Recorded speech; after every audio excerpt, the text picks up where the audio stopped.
Yeah, what all I'm going to work on tonight is, or just to sort of talk you through is, I've been doing some work for a master's around reflection and in situ visits that link to the new courses.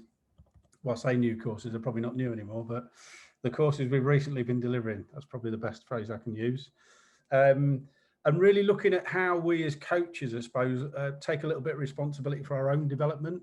So obviously a lot of my recent background has been through developing coaches through coaching courses and mentoring within that sort of process and more the formal coach education. And the reality is that it's like, you know, for a lot of people on this call tonight, and especially on Twitter as well, you see a lot of people who are looking to develop themselves as coaches. But what I was really interested in was the actual reflection piece and how deep do we reflect as coaches, and why do we do it? What are we hoping to achieve? So with the formal courses, we look at how we almost have to reflect because it's part of the course, but to what end? And equally looking at the coach developers as well. And I sort of turning the mirror on myself and going, well, how good have I been at actually helping people with reflection in the past? So that's really what we're going to try and do. So I'm going to try and share a screen.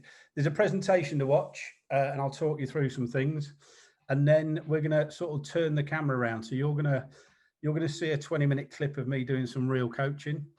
It might not look like coaching to you, and that's the point. And then we're going to get you to sort of do some critical reflection or critical analysis on it, do some feedback, and then we're going to discuss it. So I'm going to lay myself bare, as it were, but we'll see how it goes. So bear with me as I attempt to share screen, see if that works.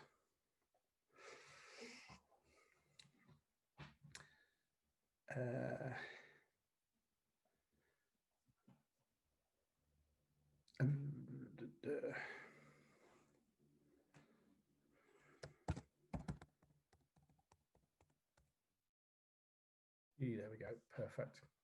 So hopefully you should see the slide on the screen. Yes, somebody's nodding. I can see somebody nodding. That'll do. That I'm taking that as you can see that. So really, this is sort of what I'm going to look at now. I am not an academic by any stretch of the imagination, and I wouldn't even sort of call myself that. But obviously, a lot of this work that I'm going to sort of talk you through has been sort of threaded through the piece of academic work that I've sort of done over the last year or so. What I'm going to try to do, hopefully not clumsily, is sort of put it into speak that hopefully we can all understand. And that's not to dumb it down for anybody, because I'm very conscious there's some very clever people on here, far cleverer than what I am. So if there are academics on here, then apologies if it seems like I'm sort of paying lip service to it. But I suppose I'm looking at this from a perspective of when I operate, I'd like to consider myself more of a practitioner than an academic. So there is a terminology out there about pracademic. I'm probably the first three letters of that. That's going to be one of the small jokes that I'm going to share with you this evening that you'll probably completely ignore, but we'll see. Okay, so first and foremost, I suppose for all of us is that phrase there, coach development, and realistically, why do we want to do it? Why do we want to develop ourselves? And there'll be a whole raft of reasons as to why people want to do that. And I suppose it's looking away from just courses and doing coaching courses. One of the things we will discuss tonight is I personally feel they've got a lot better over recent years. And one of the things I did with my piece of research is I deliberately wanted to look at it through a lens of saying that there's some really good stuff. How can we make it better, as opposed to everything's poor and it should be completely different. So one of the things with the courses over the last sort of 4 years or so has been in situ visits, where we as coach developers have actually had the sort of distinct honour of being able to drop into people's coaching sessions and provide support actually in the context of the coach. So actually able then to see your environment, your players, the challenges you're facing, and then trying to help you with the development that way. But when that's not there, when you're out on a Wednesday evening in the tipping rain, but you are somebody who actually wants to improve yourself and get better, how do you go about doing that? But recognizing why you want to do it in the first place, I think, is an important start. So as it alludes to there, really, in terms of the reflection piece as part of coach development, for some of us, and certainly if I go back into my formative coaching years, my reflection took the guise of, I've got in the car, I'm driving home going, that went all right, didn't it? What's for tea? Or it may be that something hasn't gone too well, and then it may have been something like the players weren't very good tonight, and that would probably be the sum total of the reflection.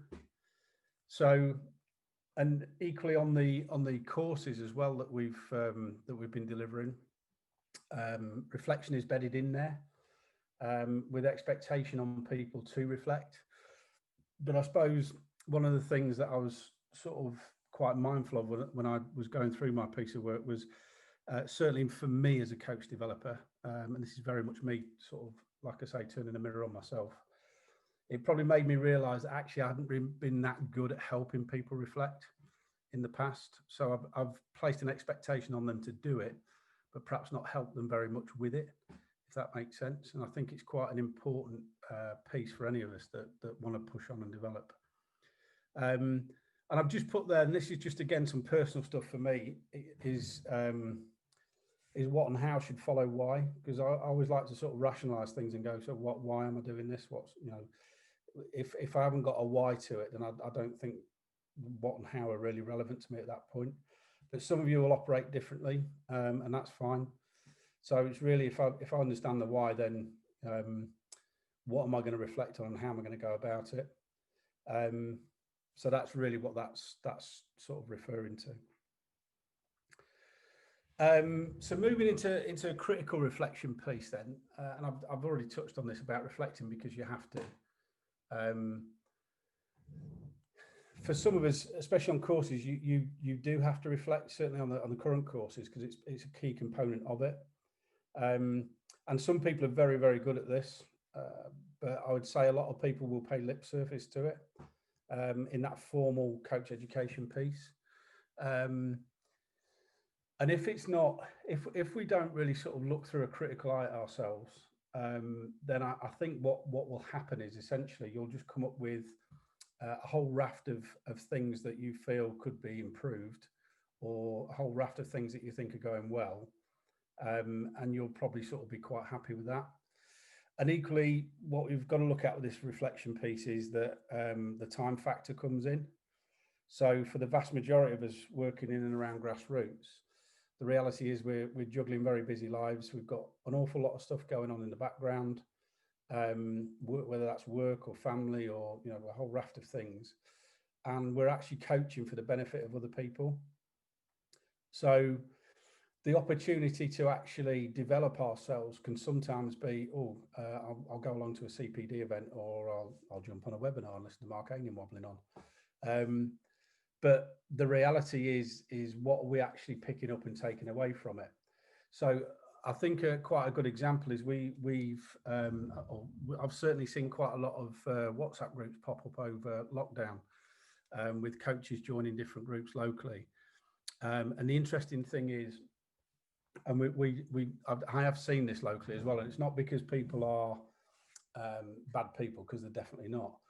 They're keen to develop themselves, but the interesting thing is on the WhatsApp groups is there might be 80 people in the group. There's only about 4 or 5 contributing to it. The rest are more or less sort of on there just to sort of sit on receive, and that's fine. But potentially there's nothing coming back from them. So that it's quite happy I'll take more information in, but we'll never know whether they're ever going to use it. So there's an awful lot of information going towards them, but potentially the context and the application we'll never know.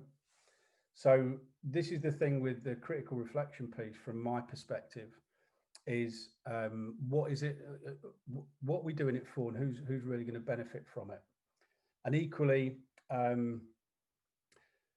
if we're going to get some feedback, whether that's from another person or even ourselves, what do we want to hear and what's actually happened.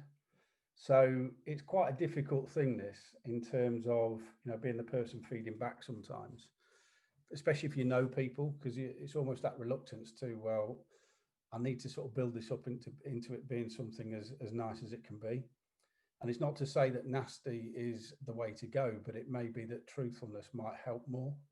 But it's how you wrap that truthfulness up and try to help the person that you're looking at helping, and that person could be you.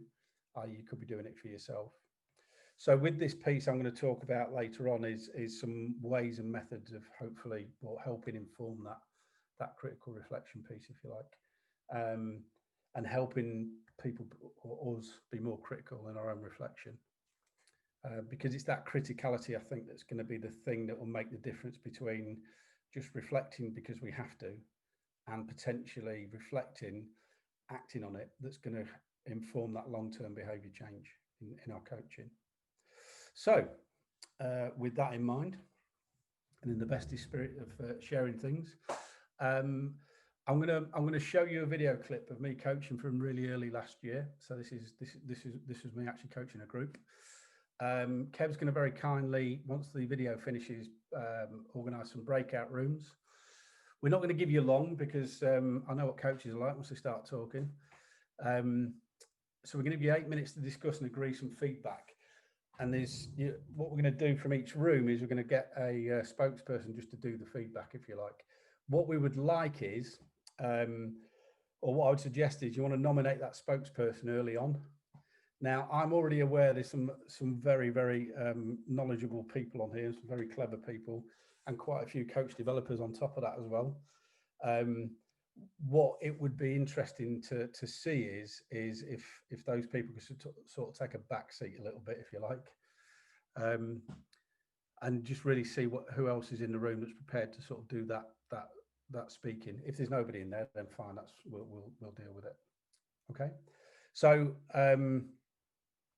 just in terms of giving you some context to this, this is the group that I was coaching. So it's a uni women's side.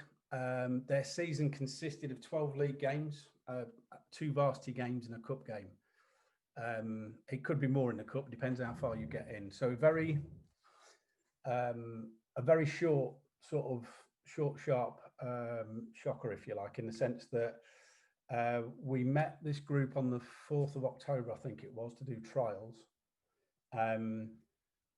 And then on the 8th of October, they played their first game. So from flash to bang, it's quite quick.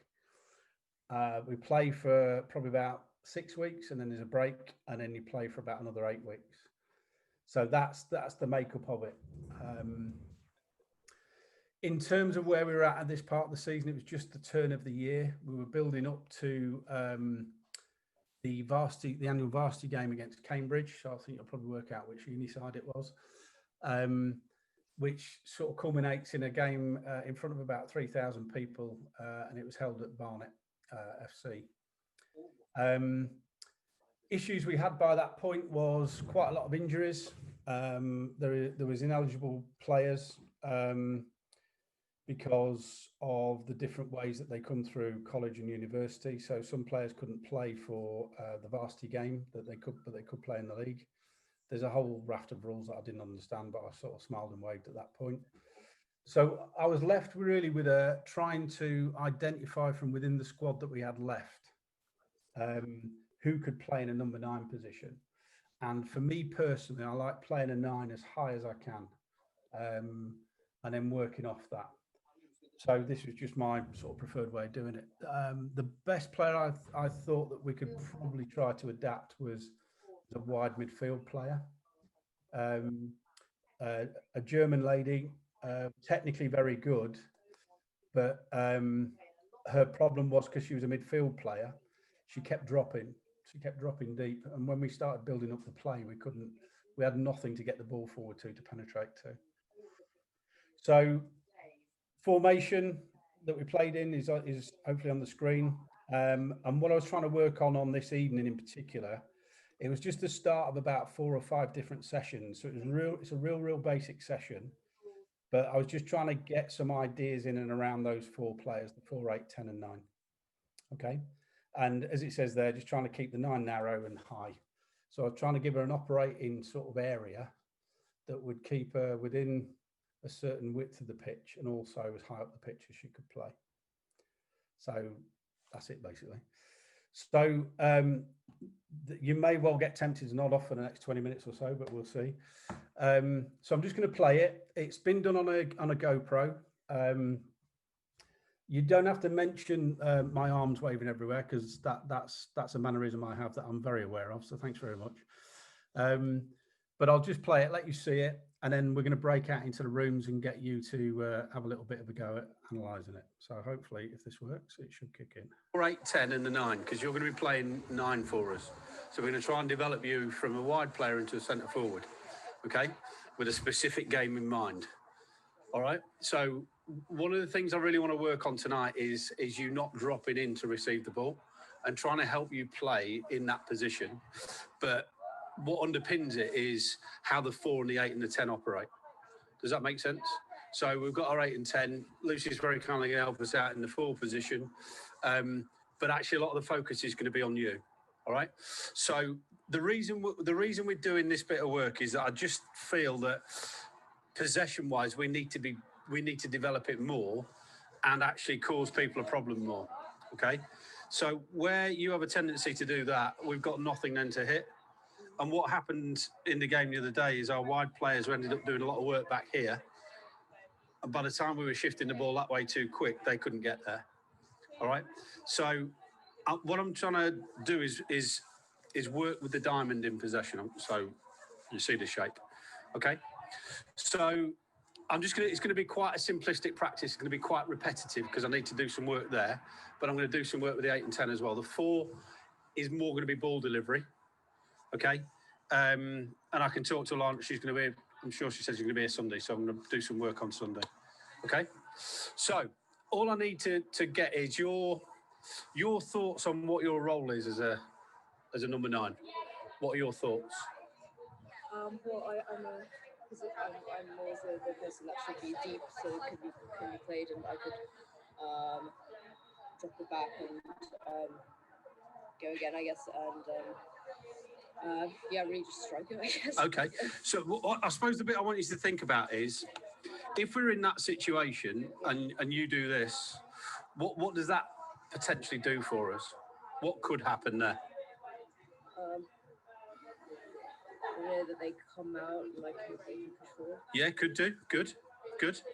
So that might not be a bad thing as long as that happens. Yeah. Yes? Does that make sense?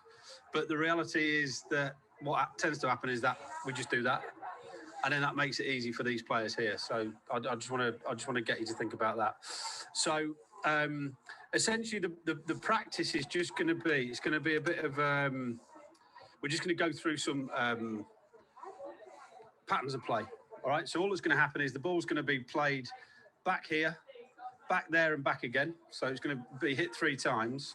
And then what I want the 4 to do is either deliver it in here or to one of these 2 players. All right. So it's going to be pretty simple. And then I'm just going to do some work with where you 2 guys go, where you start, and where you might end up at. All right. So very simplistic. Okay. Any questions on that? Seem pretty straightforward. So the reason I'm capturing all of this, because I want to try and build it up into something as we go over the next 2 or 3 weeks. And then we're going to start adding all the other bits into it as well. Okay. And then at some point, I want to get you up against Lucy and Charlotte at a training session so we can actually really work that piece. Because it's going to be hard. You're going to be able to beat a cone tonight, I hope. Oh, yes. Yeah, good. All right. But when we put you into the small-sided game in a bit, you are going to operate as a 4 in those positions. So we're going to work in towards that. All right. Happy? Cool. Let's go. So can you just bring... Lovely. So what I want you to look at is that, so we've got 9 grids, essentially. All right. So what I'd like you to do, Ron, is see where the 2 yellow cones are. That's just sort of replicating a couple of defenders. So you're always going to start in between them or up against one of the cones. You decide what that looks like. Okay? Does that make sense? Lucy, what I'd like you to do is you're going to operate from here. So whenever you receive the ball, I would like you to receive it and play it around the cone, or receive it in between these two cones, but behind them. So it gives you just some. I want to give these some angles to work off. So one of you play 8, one of you play 10. All right, but I want you to use the cones as a reference point for where you're going to move. Does that make sense? Yeah. So Ty, all that's going to happen is Lucy's going to pop you the ball, pop it back again, and again. Just do it again. And when that ball comes back this time, then play whatever you want to play, Luce. Good. So ultimately, we just want to hit Rani if we can. Great. Perfect. That's good. Well done. And that's what I'm after. I'm after you taking that touch so it takes you beyond the defenders. All right. And then we're just going to restart again. Is that all right? We got it? Perfect. If you want to shoot, you can. It's more this build-up play I'm really interested in. Does that make sense? Good. Good. Good, well played, good. It's just anywhere in between them posts, mate, it'd be great. All right?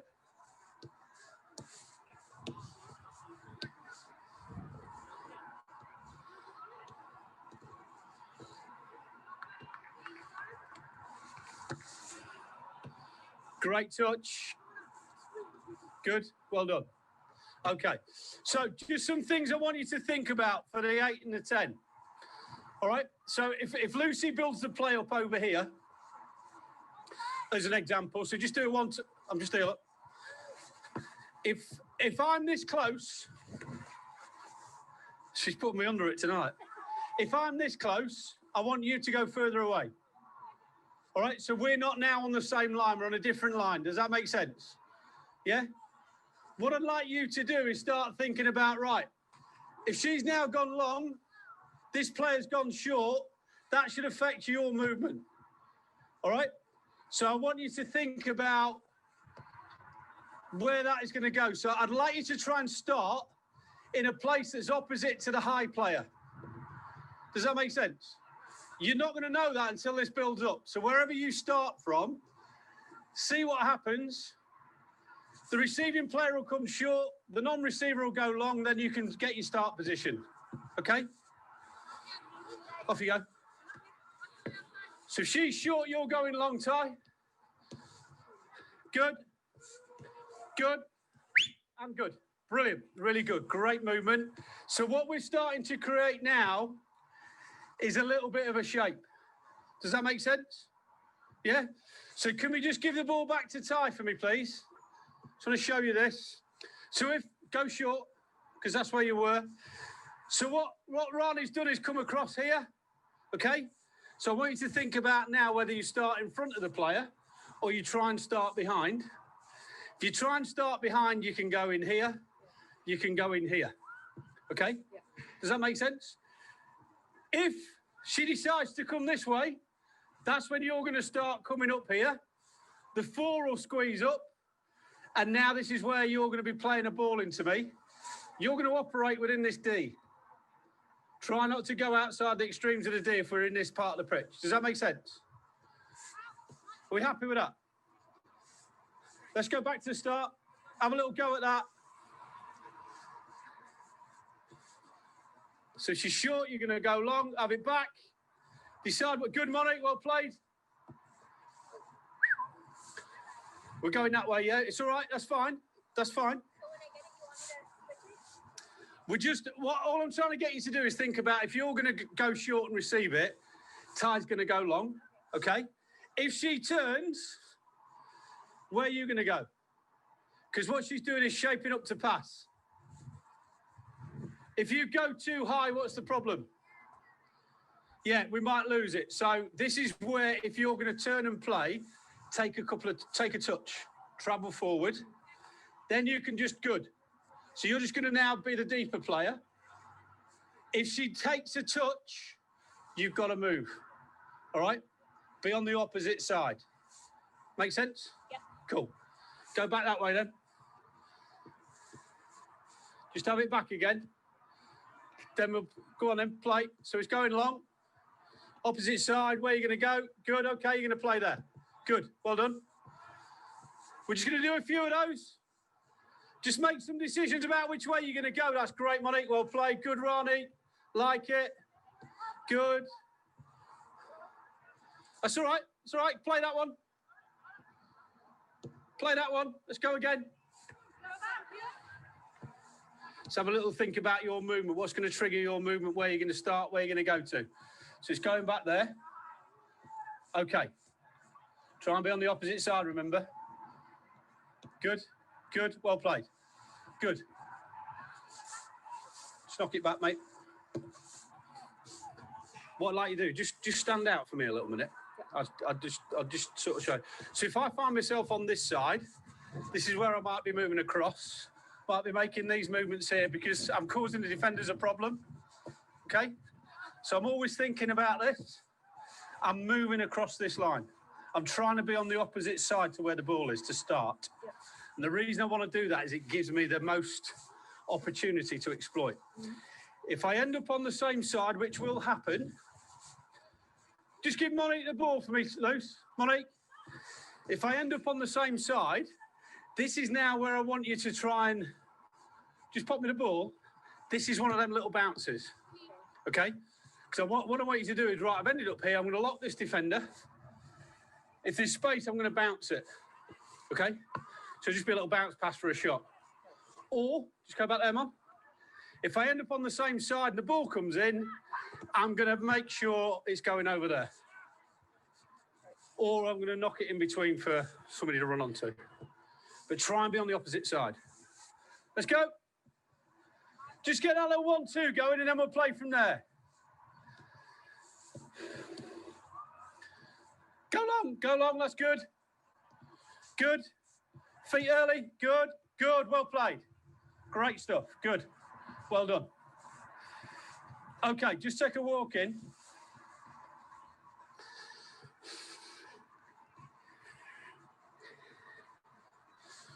I know there's no opposition, so it's quite hard to recreate it, all right? But what are your thoughts on how do those bits help, or do they help, or don't they help? I think it helps just to like create space in order to make runs. Good, okay. So it helps us create some space, good. What else? It gives me an advantage over the defenders because I can explode like into the space. Yeah, good. I know you're beating cones at the minute, but actually it'll still help. But what does it do for you in terms of having a point of reference? What's going through your head when that's building up? Well, I'm pretty clear in where I'm supposed to be. And, okay. Yeah, I mean, it will contribute to the defenders being kind of confused, maybe. Cool. What's your tendency though? Just get back, yeah. So is that dropping it? It's dropping into the space. Yeah. Yeah. Now sometimes that might happen, but almost if we haven't got a focal point to play through, then we're never going to be able to penetrate that part. Okay. So it's creating space by being offline with each other. It's really important. So the distances that you create in support angles for Lucy, whoever's playing for, is massively important from you two when we've got the ball. Okay. Because what we're tending to do is we're getting the ball, you're too square, you're flat to each other. And actually on Wednesday, Alana was in there as well at times. So there's three of you standing more or less next to each other. So when we got the ball, we had nowhere to go with it. There was no options for us to play forward apart from go wide. And we went wide to players that had just done a 40-yard run backwards and now had to come back forwards again. Okay? So the idea of you making little passes and keeping it, we haven't got the picture today, but the idea is the more that you can actually put 2 or 3 passes together, it allows the wide players to start going forwards. That's a trigger for them. So what I'm trying to create is this little 1-2 here is the trigger for the wide players to go as well. So as well as having Rani, we've also got options out there. But it's really important you stay there. You've got to stay there. Because if you come back in and we haven't got wide players there as well, then we're going to be back under pressure. All right? So in terms of the practice, anything you want to change with it? I know we haven't got defenders in it, but anything you want to change in terms of making it a bit... Sorry. It's all right. You've got no strong thoughts. Okay, fair enough. Right, so just one other thing. So we're going to do the same thing, but one of the things I want you to think about.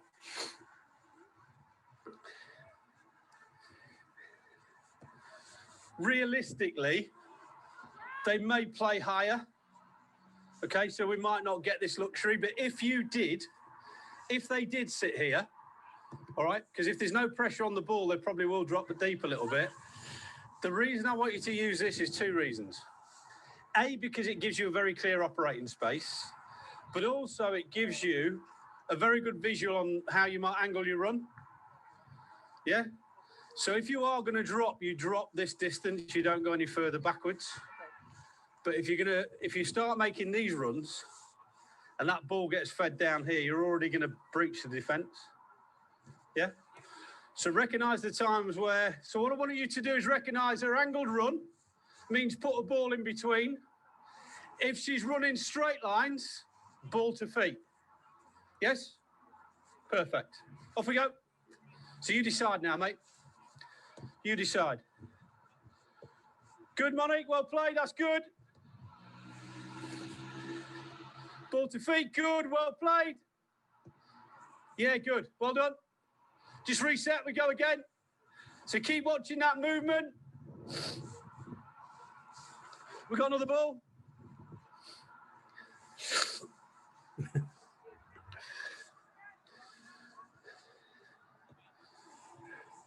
So I'm really trying to get the 9 to concentrate on movement and staying in that high position centrally. Good, great touch, great touch.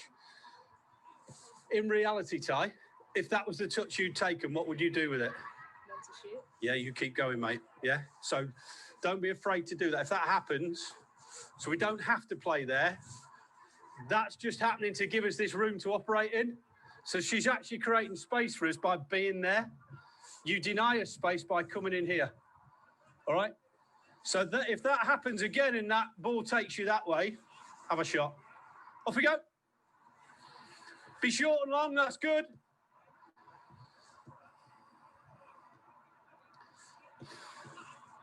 Good. Fantastic. Okay. Just one other thing I want you two to think about. So try not to be waiting for the ball.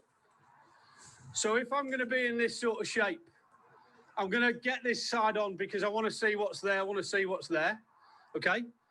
So if I'm here, you're going to be going that way. All right. But it might be, depending on what's going on there, if I start doing this, what are you going to do? Perfect. And if I do this, you're going to do that. And this might now be the ball. So in other words, I'm never doing this. Just waiting for it. I'm always either taking a step to come. I'm going to go backwards to come forwards.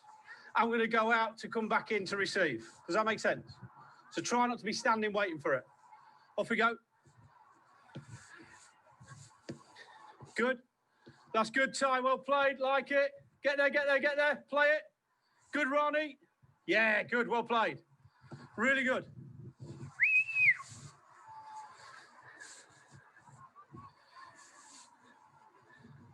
Off you go, Luke. Is that flat?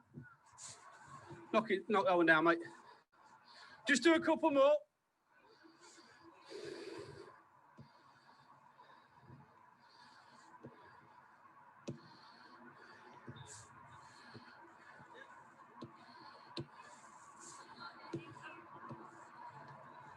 Well played, Ronnie. Well done. Well done. I know there's no defenders, but try not to overplay it. See if you can shift it quicker. Keep those movements going, Ronnie.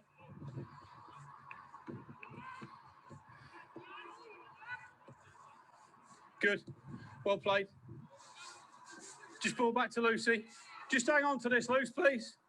Just some other things to think about. As the game starts building up and you're making these movements, all right, it might be that what you do is just change shape and do this and then come.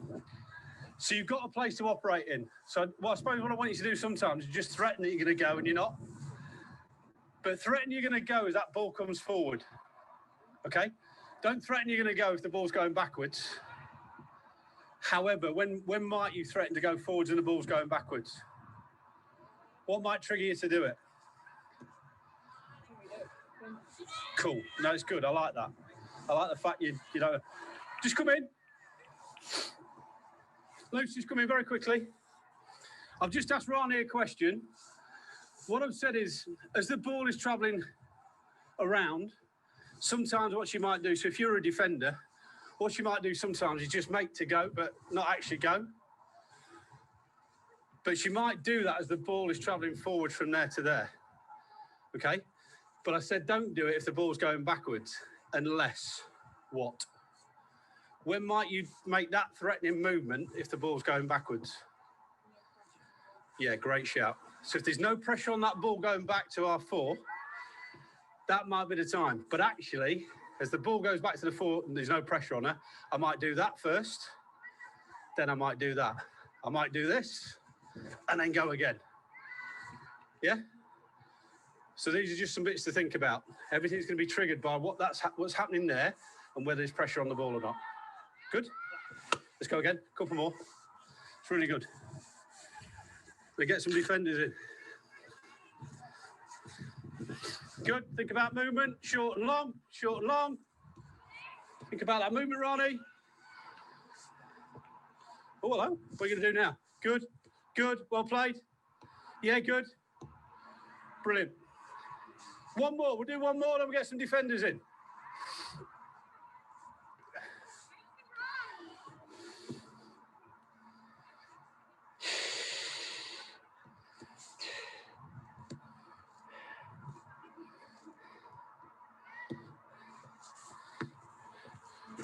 It's all right. That's fine.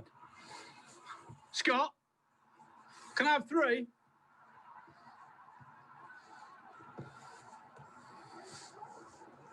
Can I get 3 defenders or 3 players? Any 3. Defenders preferably. You can keep the keepers. Yeah, I just need 3 defenders really.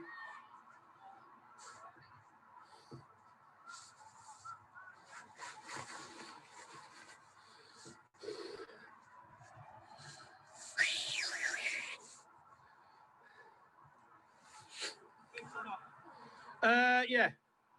So I've got 2. Just stick these on. Keep that on, Lou. Keep that on, Lou. Izzy, just put this on.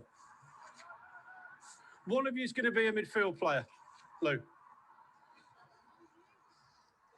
Just need a volunteer, Lou. That's all. That's all right. You're going to play in there. That's all right. Lou's volunteered. So you put the yellows on.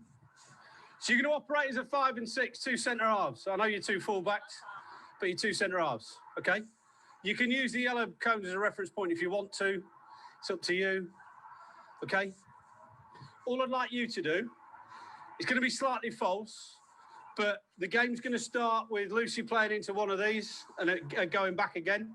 Once the ball's gone back, you can do whatever you need to do to spoil what these are doing. All right, I'm not going to tell you what they're doing. I just want to see if you can work it out. Okay, same start, bounce pass, then we play. Off we go. You're just defending. Good. Go on, play it back to Lucy. That's good. You've just done your job. Good. So if you win it, just play it back into Lucy. We'll start again. Great. So we might have to be first now, Ronnie. Short, go short, go short. Good. Perfect.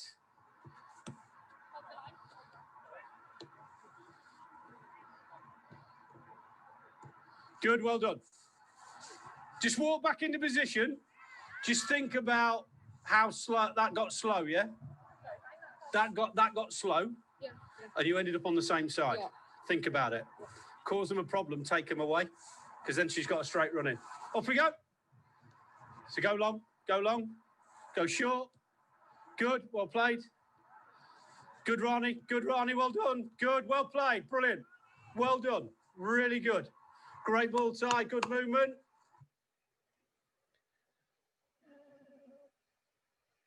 Okay, that's it. We're gonna stop on success. Took long enough.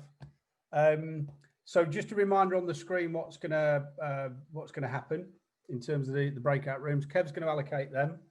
8 minutes in there, we'll be popping in and out, and then we'll get you to present back and see what we get. Kev, over to you. Thanks, Mark. So just a quick one for everybody. The rooms have a title, so please make sure you're aware of the title of each room. The titles were given by Mark.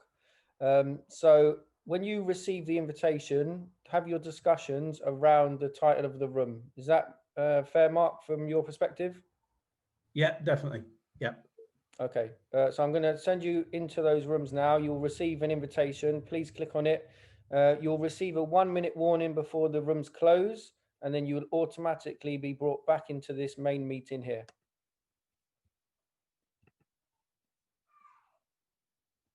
So you should all receive an invitation, and we should start seeing you go into those different rooms.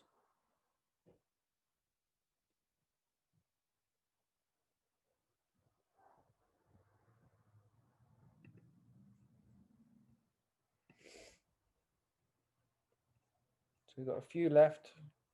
Please accept your invitations.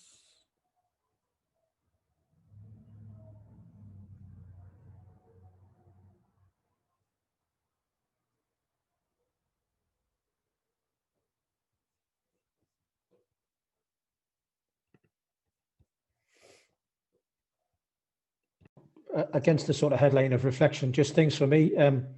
What is it you reflect against? So have you got a set of criteria that you go back over your sessions with and think, actually, what did I do in that area? Did I do this? Did I do that? Whatever it may be. Why, for me, would you want to reflect against your performance, session in, session out? When do you actually do it? And I find sometimes myself that if it's fairly soon after the event finishes, I'm fairly emotive. Yeah. I think after a day or so, I think things tend to settle down a little bit, and I can make more sort of rational sense of it. Yeah. And then my last sort of point for you is, what is it you actually do with the reflection notes that you gather? So if you're happy to share that with anybody, that would be great. Yeah. What I'm going to do, Tony, are really good points. It's almost like I've set you up there for the next part. So thanks for doing that. I appreciate it. But that's the bit I'm going to talk about after we've done the debrief of this. Okay. If that's okay with you. But no, they're great points. And Thank you. Certainly the timing of it, I think that's absolutely key. Definitely. Thanks. Okay, mate. There you go, Mark. Everyone's back. All back in the room. So if I put gallery on, I should. Oh God, somebody's opened a room of people. Look. So have we got spokespeople? Have we for each of these different rooms? Yeah, I went into a few rooms and double checked that we had people in there. Okay.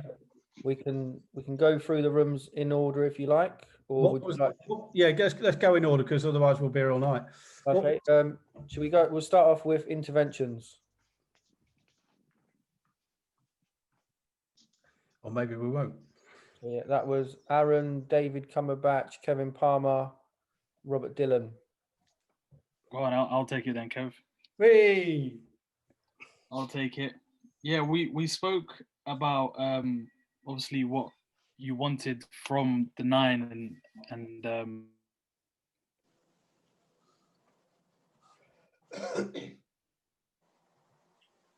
how you applied observation and feedback at, I think it was the halfway point. You brought them all in to see if they understood what it is that's going on, what's working, what's not. And then that linked with the question and answer as well. One thing we felt like could have been done more of would be drive-by coaching, where you pick up on a player whilst the practice is still flowing, give them the information needed for them to continue, just so that they can have a few more goes, rather than it being maybe 2 goes and stop, 2 goes and stop. Yeah, that's what we felt like, at least. But on top of that, we spoke on giving players more chance to be a more creative as well. So maybe the player in the middle playing straight to the 9, and from there playing out wide to one of the other players that was involved in the practice. So from that could be trial and error, and also guided discovery as well. So giving them the freedom a little bit to just be, and then linking it to when the defenders come in and having a go against real life things, and seeing if they can put the two together and link. Yeah, no, and that's fine. Obviously the defenders coming in, you'd have probably had another sort of 12 minutes of it. So I was quite conscious that it was a real scene setter in the fact that was the first time we'd done something. And as I've just spoke to some other people about, so this is now the first time that our wide midfield player has actually had some coaching in my sort of setup as a 9, if that makes sense. But no, they're fine. They're good. Thank you. Yeah, we did also mention that when you did bring the players in terms of the defenders, there was starting to have more drive-by coaching because you had the ability to then do it a little bit better because of the fact that there's other situations happening. You can actually tend to pull a player in and have a quick few seconds to give them the information needed. Yeah, perfect. Okay, that's great. Thank you very much. Next room. So next room was explanations, and Jamie has put in the chat box that their group has a designated spokesperson. So Jamie, is that you or somebody else? No, it's going to be Gareth, I believe.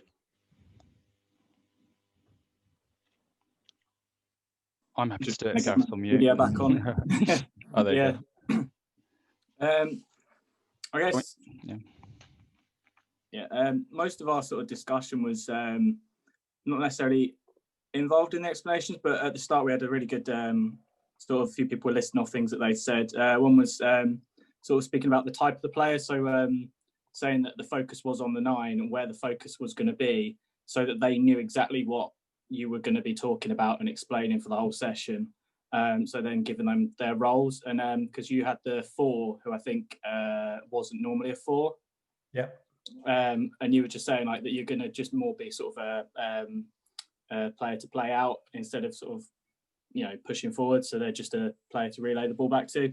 And then obviously a lot of explanation to the 9 about her role, and then the 8 and the 10 explanations wise, sort of the language and the information you used, giving it position specific, a lot of sort of body shape and what runs they're going to make. And then somebody else said about use of communication styles. So there was sometimes there was sort of demanding, more of a style, and then there was a few bits where you were sort of asking questions.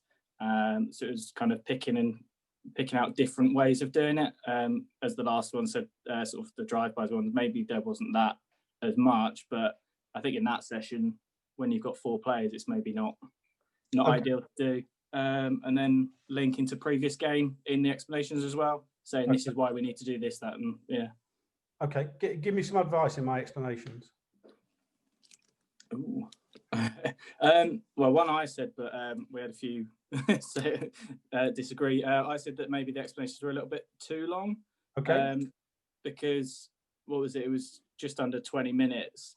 I think ball rolling time maybe for repetitions was probably 50%. Yeah, I didn't have a stopwatch out, but maybe 50% max. If it makes you feel any better, it was less than that.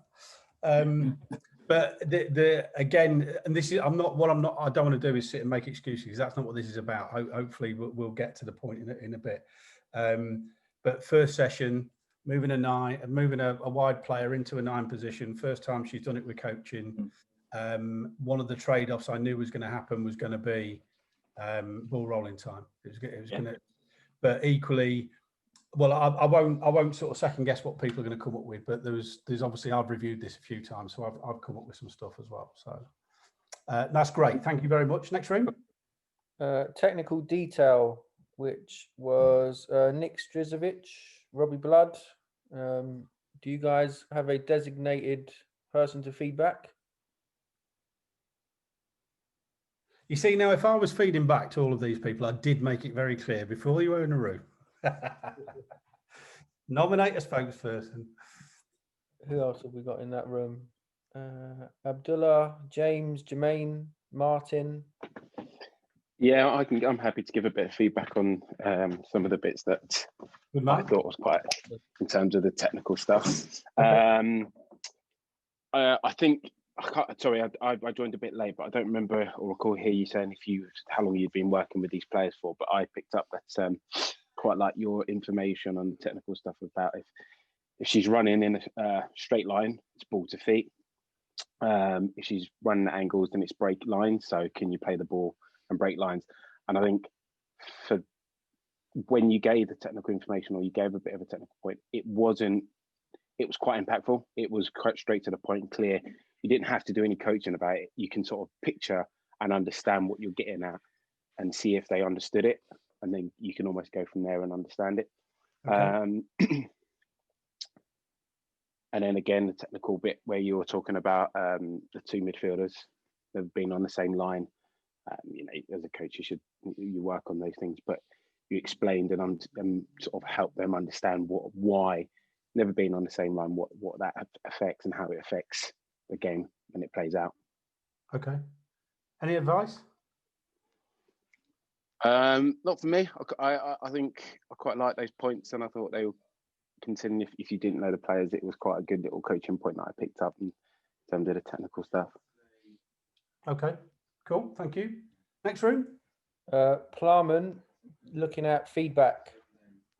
Yeah, that looks like AFC Wimbledon Feedbacks here. So we've discussed the feedback towards the players. So in the beginning, it was very clear. You painted the picture once again, and you gave them the why behind everything you're going to do. You made it clear that these players would have to step in as a number 9. Then the ball rolling time was very good. You gave individual feedbacks rather than having to stop the session all the time to instruct everyone, which was pretty well because allowed more ball rolling time. At the beginning, some players were quite confused when you were explaining the picture and creating the picture, painting the picture, but once you gave them the ball, they actually managed to click and started doing it, which was good to see. You've used lots of different styles towards, especially number 9. You've started with Q&A and even guided discovery, asking her how she feels about this position and what she knows about it, what she can bring to that position personally. And then you started to bring your information with more of command and saying, I want you to try to do this. I want you to try to stay on the opposite center back when the ball is, let's say, on the right. Or if the ball goes where you are, then try to ping that ball and create opportunity for shot, which is good detail as well. You gave empowerment to the players when you brought them together as a group, and you allow them to give feedback to you what can be done better in the session. Yes, they didn't really contribute to that. However, you gave them the opportunity to do it, which is good.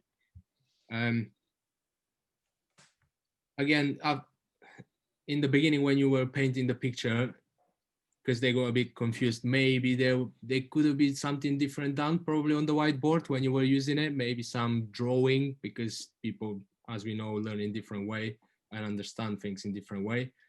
And then potentially could have been given less information in the beginning, maybe 2 or 3 important bits, and then build them up slowly towards what you're trying to achieve. Me personally, I don't know about the others, but I thought when you added the defenders, if you added the goalkeeper as well, that could have bring even more realism for the number 9 specifically, because once you receive that great touch you said about receiving forward, now you've got someone facing and another decision to make rather than just kick the ball, which could potentially ruin a bit of the motivation. In general, it was good details to the wingers as well, who needs to go where when the ball is in relation to the ball, which was cool. No, that's good. That's some really good stuff there. Thank you. So next room, please. Coaching style, and that was Ash's room. So I was in there for a little bit with Quentin. Yeah, hi, it's Daniel's got I've taken the feedback from the group. How you doing, Mark? You all right? I'm not bad. How are you? Yeah, not too bad. Yeah, this is our collective agreement of how we felt the session looked to us. we had coaching styles. We thought that you used quite a few different coaching styles through the 20 minutes that we viewed,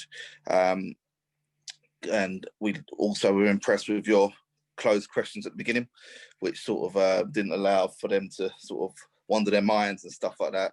The styles we witnessed was some guided discovery, trial and error. One of the coaches was really impressed when you skillfully neglected some of the errors that happened in the session. Always come up with a positive. And one of the gentlemen highlighted, he said he was a mole, that you're always very positive. So they were very impressed with that. One of the biggest things we were impressed with was the drive-by that you did with the young lady that we assumed should give you the answer that you were really impressed with, and you brought back the rest of the group. It also gave her a boost when you said, listen, what can you explain your answer? Which was very positive for the group. Reason that was quite impressive was at the beginning we believed that the girls may not quite have, or they looked like they were cold, not very enthusiastic to try new things, but you managed to get out of them, and that was by giving them that bit of ownership. You tried to give it to them. One thing I'm interested in, I don't feel they were receptacle to that ownership. Did you feel you gave up quite quickly and giving them some ownership in that thing? That was a question I had. I've got a couple more questions, if that's okay. Last bits that we felt we were impressed with is that you explained the movement and how that movement affected other players. So you started then coaching one player, but then you also coached the wider player. That movement will affect you to do this, which will start now getting like a team performance. We like the mid-session reflection as well. I think it's always key to give reflection before you brought the defenders in. You gathered understanding. We did ask about a negative, and we do have one. We felt that your ball rolling time was not in line with what the FA say you should do, so smack on the bum for that. The other question was from a gentleman that knew you was you getting the answers that you were looking for? And please make sure you stop having this tick of asking the players, does it make sense? But before they answer, say, well done, let's get on. So they were very critical of that. Well done, Mark. It was really good. Thank you. Next room. So the next room is last one, practice design. And we had Jean-Francois, Kev Finity, Daniel Danso. Do you have someone to feedback from your room, please? Yeah, I put myself forward for it. So to start with, obviously in terms of the design, we obviously noticed the way that it was quite sort of fixed to start with repetitive motions, just to obviously make sure the group understands exactly what they want to do, particularly for the number 9. It then sort of moved into a bit more variables where your 10 and 8 were sort of moving in between the lines. And then obviously right towards the end when you change it a lot more random, when the defenders obviously came in to make it a lot more sort of match realistic. Obviously there was an understanding in terms of why you did it that way, particularly for the number 9, where we thought there was sort of like lots of work that you sort of individually sort of put onto her, because it was obviously that was where the main outcome was changing her position. So you managed to obviously your actual position on the pitch was good and well thought out in terms of being able to keep on speaking to her, asking her questions, to sort of get her movement the way that you wanted it. We liked the use of the board at the start as well, in terms of making sure that the positions were known.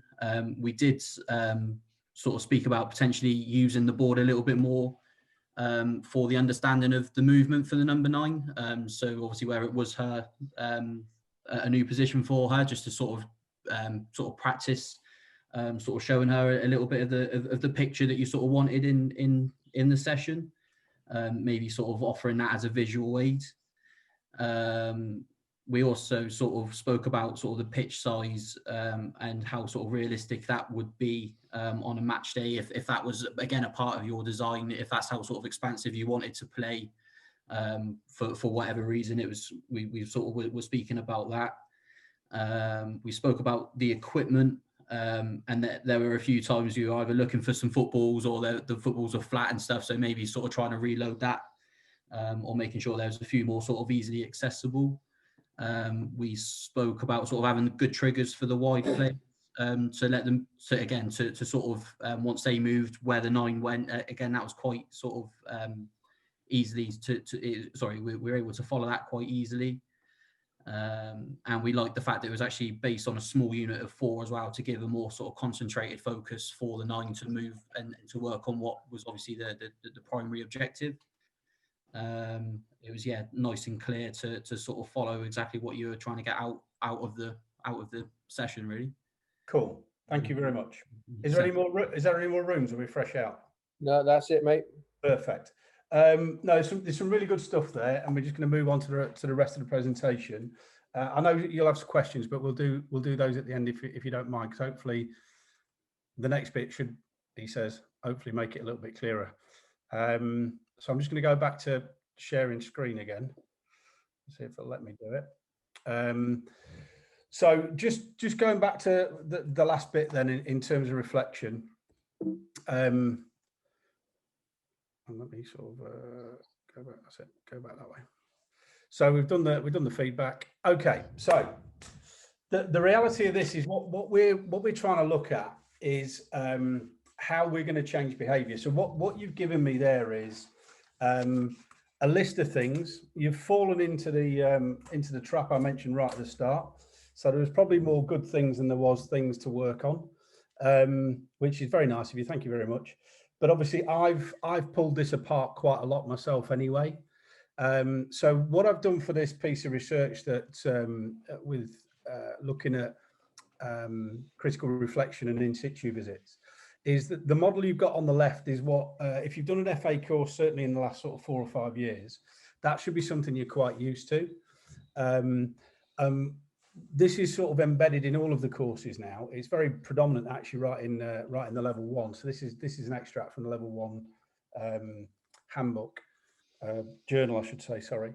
So it talks about the FA expect coaches to reflect in action, on action and for action. And the inaction and on action is the stuff that sort of will happen literally as it says on the tin. So while you're coaching, and actually straight after you've finished coaching. Okay. And the idea of this is that just trying to get you into that frame of mind of reflecting. The in and on action are based on the theory of Sean from 1983, 1987, if that's something you want to sort of go and have a look at. But the way the FA constructed this is quite interesting because they call it, they refer to inaction, on action and for action, and they use Sean as the reference point. But the for action reflection was not Sean's idea. It was a gentleman called Altonau's idea. So it was a completely different, it came from a completely different area. But they've sort of lumped it together to create this little model. And the model is in itself is pretty simplistic and it's good.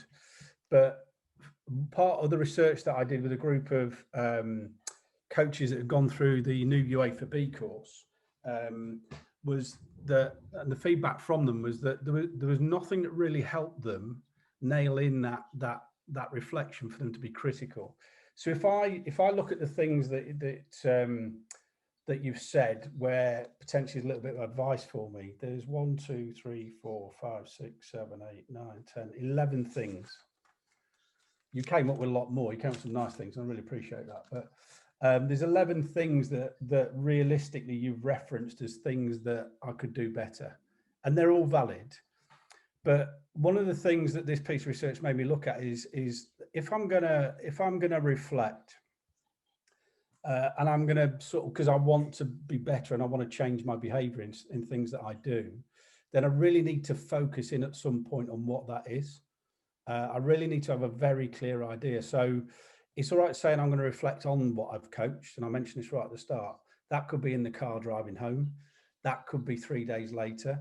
While you're in the rooms, a colleague and friend of mine, Tony McCallum's on the call, and he asked a question around when to reflect, and that's massively important. You know, if your session's just gone really, really well, or it's just gone really, really badly, both of those are the opposite ends of the spectrum in terms of emotion. And it's recognizing a good time of when to sit down and reflect, and you may have other methods of doing it. But this reflection for coaching, the idea of that is what you're going to change next time. And that's realistically as a coach developer, and this is where, again, where I've got to be critical of myself. I've always said to coaches, yeah, what are you going to change next time? Well, actually, there might be 12 things that we've just discussed and downloaded on them. So the reality is that when we're highly likely or unlikely to change anything moving forward if the list is too big or we haven't really thought about it in the first place. So one of the things that I've proposed in this paper is something I'm calling reflecting forward.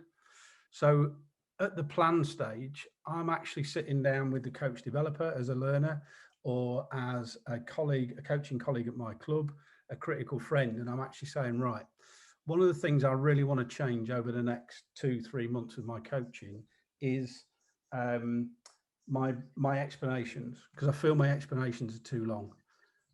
So what I really want you to look for and what I really want to get feedback on is I want to try to reduce down how I explain things.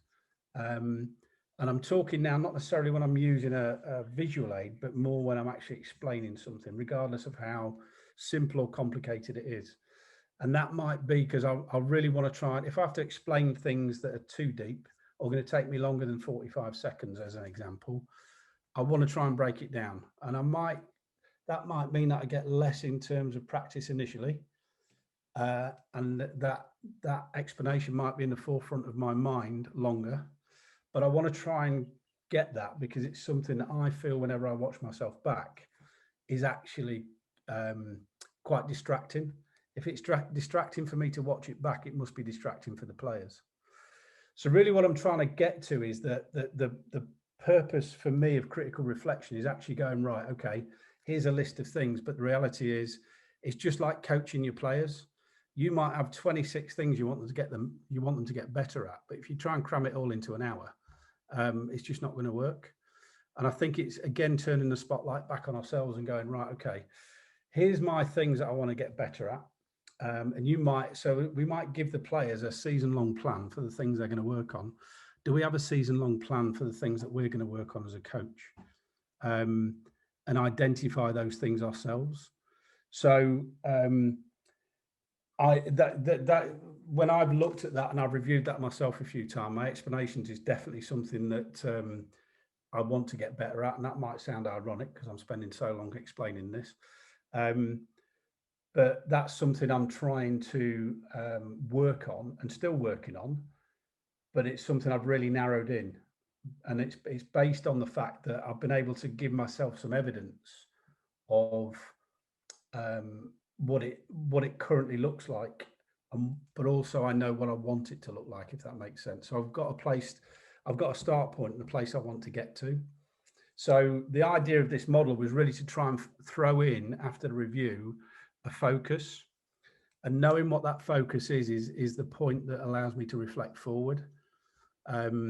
So that's really this thing that's going to lead to behaviour change in my opinion. Things that are going to help. So you probably heard me say at one point within that session, for those that are really sort of paying attention and you haven't nodded off by then, you probably heard me talk what we call sort of thinking aloud. And I actually said I want the 9 to concentrate on their movement, and I want to really to stay high. And I was actually looking at it, and you could see, the camera was sort of focusing that way. Think aloud is something that I sort of urge all of you who want to develop your coaching to go and have a look at and go and research. I'm not going to go into massive depth of it tonight because it's something that certainly in the research that we did, because my 6 coaches that I put through my research all were, apart from one, all were exposed to Think Aloud because I sort of used it. They were used as guinea pigs through their UEFA Bs with it. And the feedback I got from them was really, really positive. The downside to it is that it's one of those conscious things. So it seems a bit weird that you're sort of stood on the pitch coaching, and then when you're actually not saying anything to the players, you're talking to yourself, because that's literally what's going on. And there's 3 different levels of Think Aloud. Again, I'm going to show you some references at the end so you can go away and have a look at it. But the beauty of it is that you actually get to capture what you were thinking at the time and what your sort of answers to your own questions were, whether they were right or wrong or not, because we God knows how many hours you all put in standing on the side of a pitch and coach, but what we never capture is what we're thinking. So if we want to be better with critical reflection, we really need to know what we're thinking at a given time, when things are going well or not going well. So easy ways of doing it, you know, everyone's got a sort of smartphone nowadays. The vast majority of people, you can literally set a voice memo off, drop it in a pocket. You can get microphones and stuff like that to hook up to it. But the idea is you're just literally going to go and coach, but in the periods where you're not, you're actually going to talk. And like I said, there's different levels. I won't sort of go into it all massively. And it goes basically from just describing what's happening to what you're thinking about how you're going to deal with it, if that makes sense. So where you probably saw on the video where the defender, I deliberately didn't give the defenders anything to do in the sense of when they won the ball. So that's something I could have articulated to myself. I want to let the players just get the ball. When a defender nicks it, then I'm going to just sort of reinforce that that's exactly what I want them to do, if you like. The beauty of working with the GoPro is that, you know, again, there was loads of opportunity for me to talk over that and capture that information. And on the right-hand side is literally what it is that opportunity to film and video yourself. Now, I'm fully aware there are, depending on the different age groups you're working with, there's all different protocols that you need to follow. But again, it just gives me, you know, if you think about that clip there, that's given me some evidence for me to actually sit down and do a meaningful sort of reflection on. Now, the danger almost of reflecting on your own is you're either going to go too far over the top or you're not going to go deep enough. So this critical reflection piece, I think, is really crucial, that you have somebody to bounce off, somebody who you trust, somebody who, you know, you might even send your video clip to and say, can you have a little look at how my explanations were? I was trying to do this. Can you come back with some stuff? Now, I've given you all an opportunity to come back with some stuff tonight, and you've done the world famous, let's not say anything too nasty or horrible. But equally, the reality is for all of us as coaches, one of the things potentially you won't know off the top of this is, you know, my actual thought process on coaching and my philosophy, etc., because that has an impact. And all of these things that you need to take into account if you are going to look at developing yourself. But it's trying to look at different ways where you can actually dig deep into something that's going to help you change behavior. Creating a list of things that happened or, you know, you could get better at, you're probably not going to worry about it the following week. Whereas if you've got something in particular and you've done that reflection forward and you're being very particular about how you capture the evidence and who you use to share it with, somebody who you can trust, then potentially that's the thing that you will get a bit more gain out of over a longer period of time. And that's essentially the whole idea of the both the presentation and the piece of work that I've done. And that's really sort of wrapping it up in terms of what I've just described there. So this thing about critical reflection, I think it puts people off at times about, you know, people talk about criticism. Well, criticism is not necessarily always negative. It can depend in how it's wrapped up, but equally it's your development as a coach. So I suppose you can actually lead what that critique looks like by that reflecting forward piece, by knowing in advance what it is that you're going to evidence and go back at. And hopefully, if you are working with somebody, whether that's a coach, developer, a mentor, or a critical friend, then you've got that, you build up a collaborative relationship where the feedback can be more effective because it is more relevant and to the point. And these are the challenge, I suppose, and some of the benefits, really. Hopefully you can see that. I'm not going to read them out, but I think sometimes we as coaches, you know, put in an inordinate amount of hours for the benefit of other people, and bear in mind that, you know, we are developing ourselves for the betterment of ourselves, yes, but also for the betterment of other people. But But I suppose we live in a day and age where people are worried about how they're perceived, and worried about their credibility and status. And football, unfortunately, is one of them environments, certainly in coaching, where that's probably very prevalent. But I suppose it just comes down to a point in time where you go, okay, well, I know what I want, I know where I want to go, and I'm going to try different ways of getting there. And those last few pieces for me are quite important. That that the fact that we do need to have belief and focus in what we're doing, and we do try and back ourselves with some evidence. So if I've learned nothing else from this little sort of 2-3 year journey through academia, the thing that's really been reinforced for me and I've picked up on is the evidence. Because we can all look in the mirror and go, I should do this, I should do that. And sometimes we'll only change our behaviour temporarily if we go through a life-changing moment. Somebody passes away or something like that. It sort of makes you stand still for a little bit and look at yourself. But that slowly eases off into the background at some point. So having that evidence is really important. And just thinking about transferability and hopefully improved well-being from the whole process as well. And that's it, really. I'd like to say that's it in a nutshell, but that's in an hour and a half's nutshell. Thanks, Mark. We do have a few questions for you, so I'll run through those in a second. I just wanted to highlight, from reading your work, the purpose of getting you on is to improve behaviours and hopefully affect practice change. And I wanted to share some stuff with you sort of later on, like a Word document I put together around narrowing the focus for reflection. But I think that for me is a key bit for anyone in the room. All this stuff that Mark's shared with you, the question that I would have for you is, how is it going to change or improve your practice and your behaviours? And before you leave, what I will do is I'll leave the breakout. I'll set some breakout rooms if anyone did want to go into those at the end, because I don't just want to rush you off. So if you do want to go into those, I'll set those up at the end after we've had a chance to ask Mark some questions. Mark, if that's all right to just ask you a few questions for a little bit. I don't want to keep you too late. No, that's all right, mate. I've missed Coronation Street now, so it's all right. There's one of those jokes again. I'll laugh at it. I'll laugh. It's fine. Okay, so I'm going to just run through the questions that we've got in order, just that came in. Okay. So I'm going to ask. So the first one that came in from Sunny, I'm going to ask Sunny, are you there? Or has he gone? I think Sunny might have gone. So Sunny asked a question around when you're reflecting, do you focus on anything in particular now, or do you just focus on the whole and then try and have a focus to reflect forward from there? No, I try to go into the session with obviously a session for the players, but something for me, and it will be off things that, like my explanations, that is something I'm sort of always working on and thinking of different ways that I can improve it.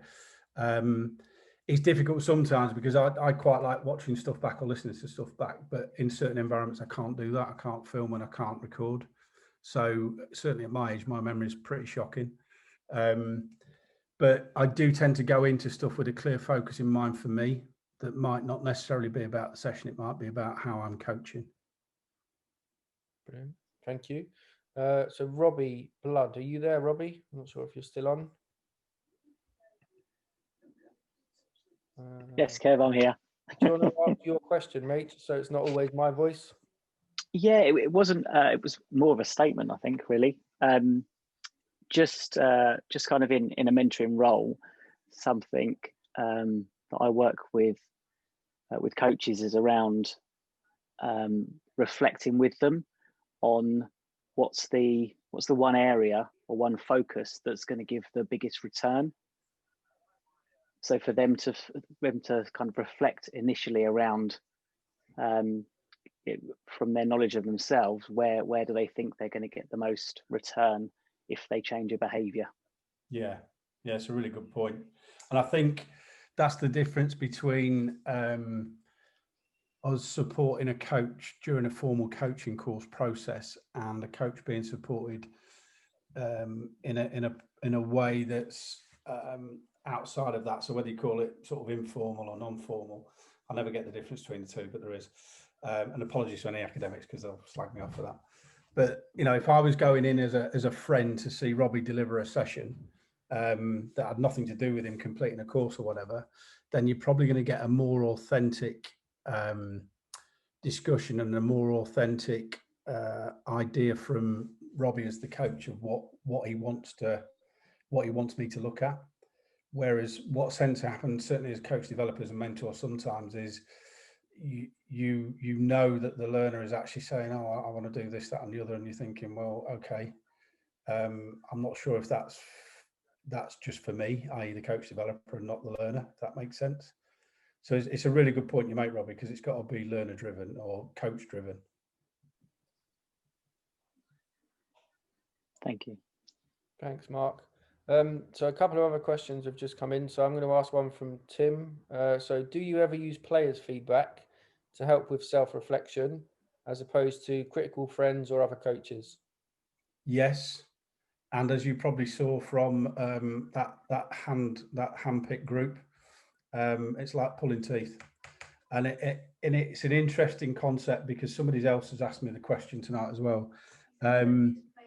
The players themselves will ask good questions, but if I ask them their thoughts, it's quite an interesting concept. And Colin, I was having a chat with Colin earlier on about maleness in the female game.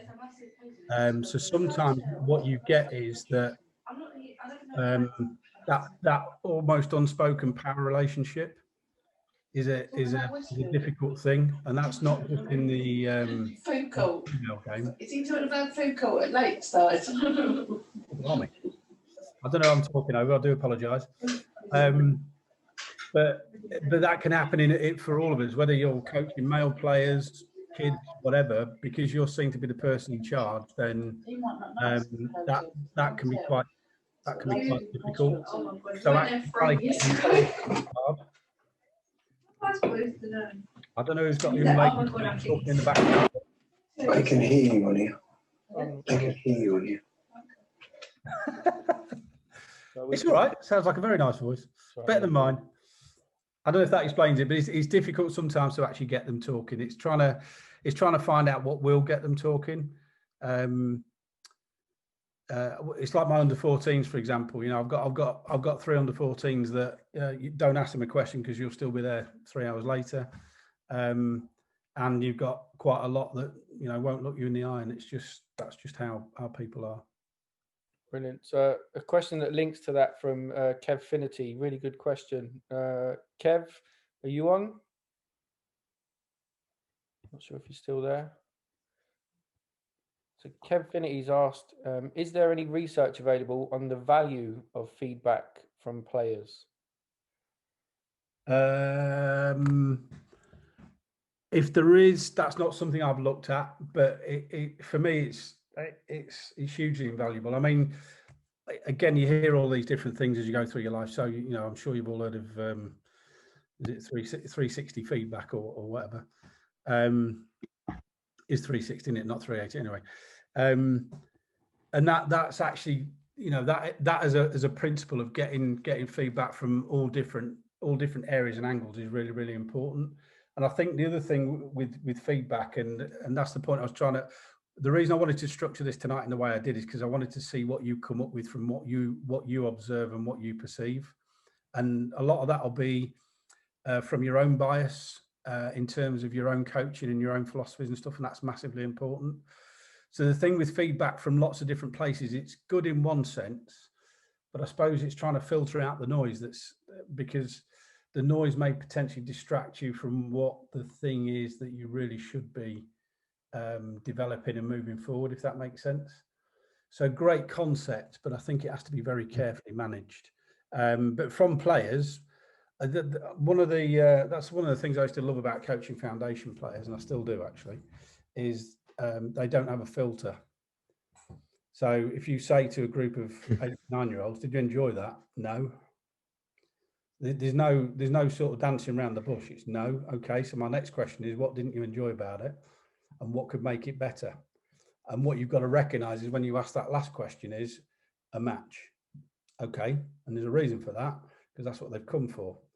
So then you learn quite quickly, can I wrap my whole session in and around something that looks like a match, but actually we're doing some work within it? Is a very simplistic example.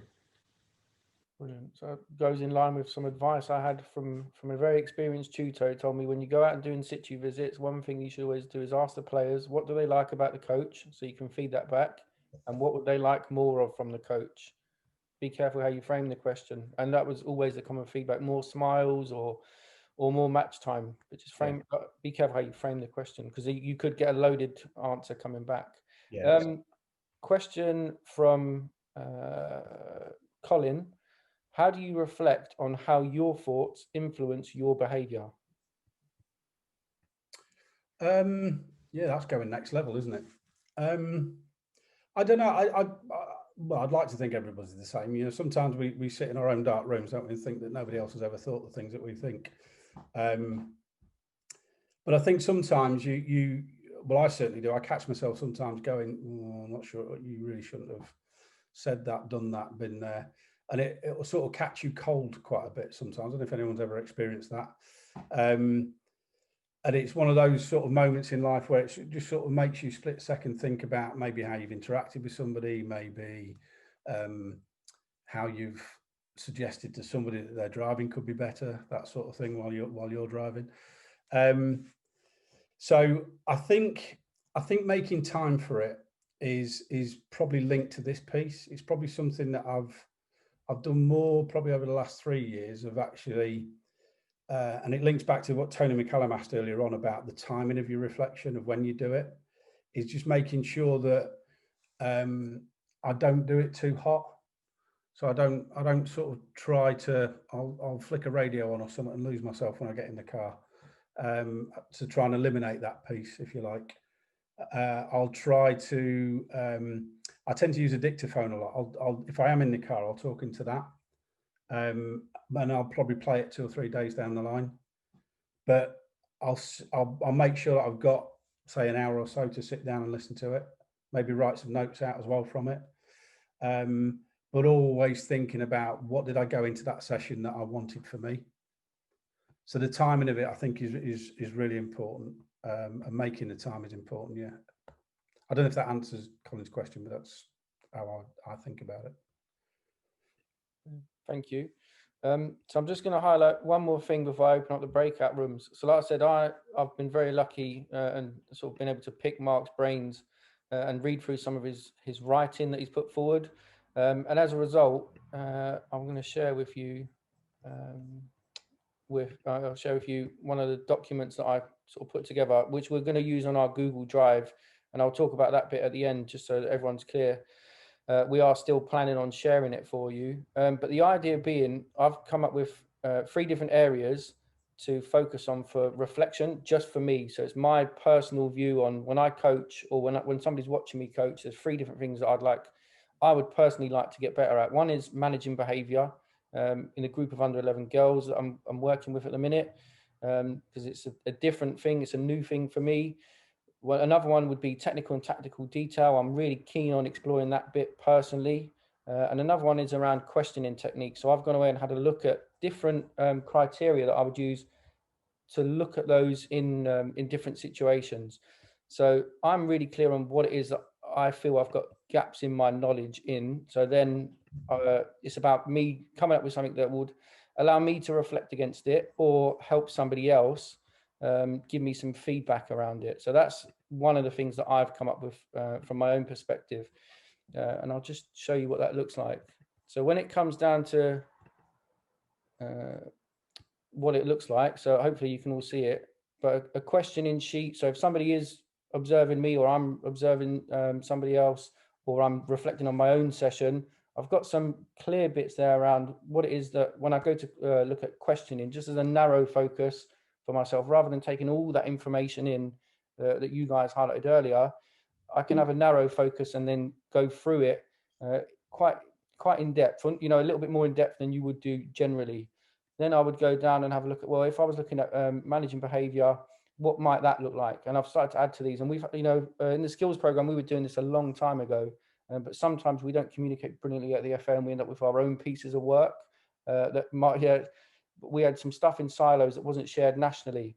And then there'd be some other bits around, you know, technical and tactical detail and what that might look like working in the foundation phase and changes you might look at in the 11v11 game.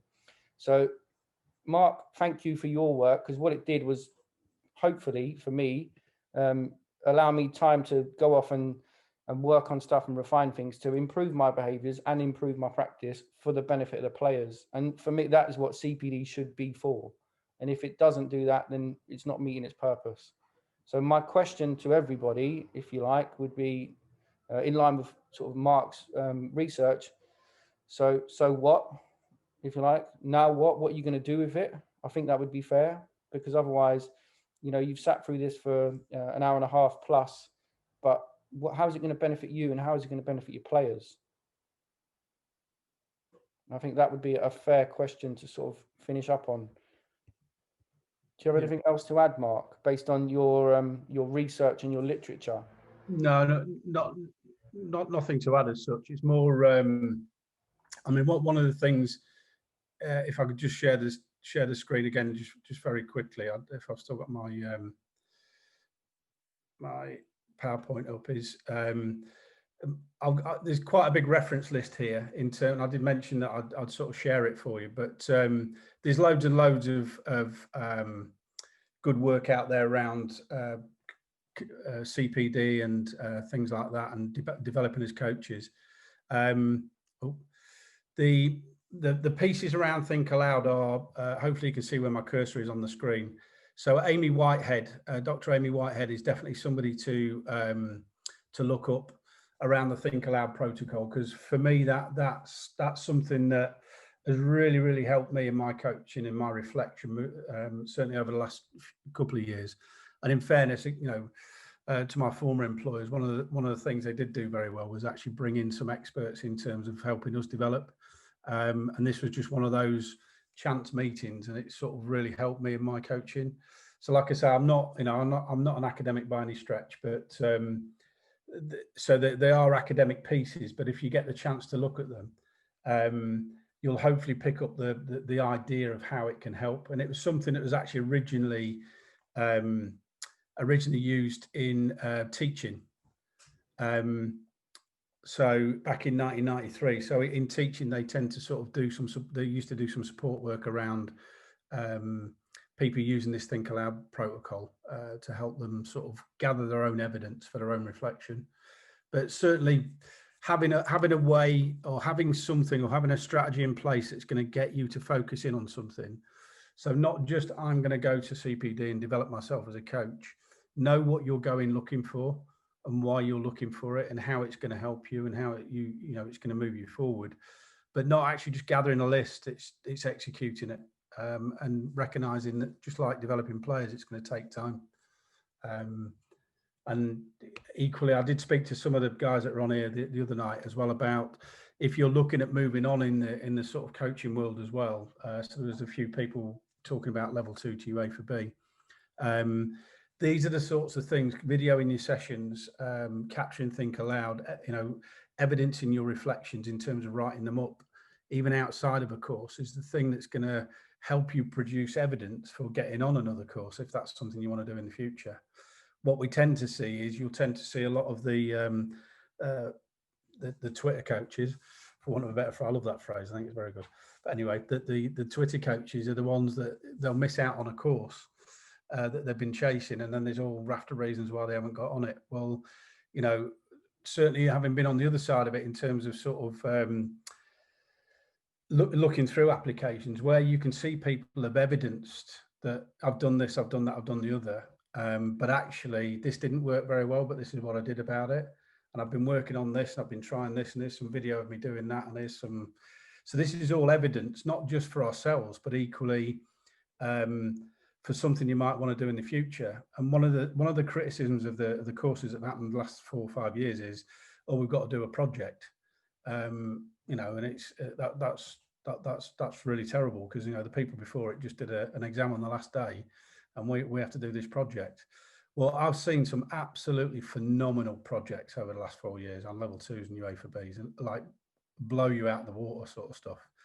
And this is what I say to people now: keep that project, because you don't need a CV. You just need to present that to someone and say, "This is what I've done." So you can have all the badges on your tracksuits and all the initials you want, but what you're doing is you're walking in with a project that actually speaks volumes for your journey for the last 18 months, 2 years, and it's highs and lows as well. Because everybody recognises that it's not a sort of thing that goes up and up and up. That's coaching. That's what it's like. But can you evidence your journey? Because I can. Brilliant. Thank you, Mark. I really appreciate your time and your knowledge, sharing it with everyone. And I know I speak for everybody else, because there's been lots of messages that have come in already saying thank you, and they're really appreciative of what you've shared. So please make sure you keep Mark's details on Twitter. Mark, is it Mark Haining 1? I haven't got a clue, mate. I never Twitter to myself. I've just shared Amy Whitehead's Twitter handle in the Oh chat. yeah, great. Yeah, it's at Mark Haining is mine. So at Mark Haining. So make sure you follow Mark on there, and make sure you follow up on the YouTube channels as well. We've got loads of stuff that's on there and more stuff to come on there over the next coming weeks. And if you want, I will open up the breakout rooms. You're more than welcome to stay on for another 15 minutes, just having a chat with coaches, so you don't have to switch off and sort of go back into sort of TV mode. You're more than welcome to stay on for a little bit. I'll leave it up and running. But if not, you're more than welcome to jump off now and get back to your families. I just very quickly, Kev, I'd just like to say to everybody as well, just don't forget the massive impact, positive impact you're having on people's lives. Don't forget that, because it's hugely important.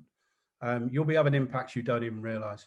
So don't forget to pat yourself on the back. It's massively important you do that. So well done, everybody. And you, mate. Thanks very much, guys. I'm going to open up the rooms now in case anyone wants to jump in. If not, hopefully I'll see you all soon.